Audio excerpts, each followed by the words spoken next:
بسم الله الرحمن الرحيم والسماء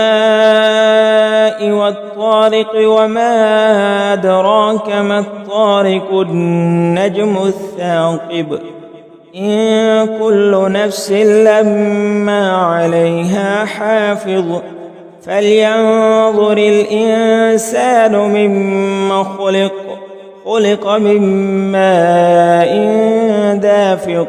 يخرج من بين الصلب والترائب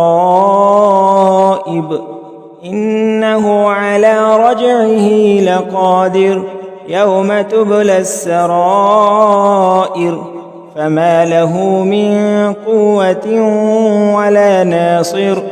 والسماء ذات الرجع والأرض ذات الصدع إنه لقول فصل وما هو بالهزل إنهم يكيدون كيدا وأكيد كيدا فمهل الكافرين أمهلهم رويدا.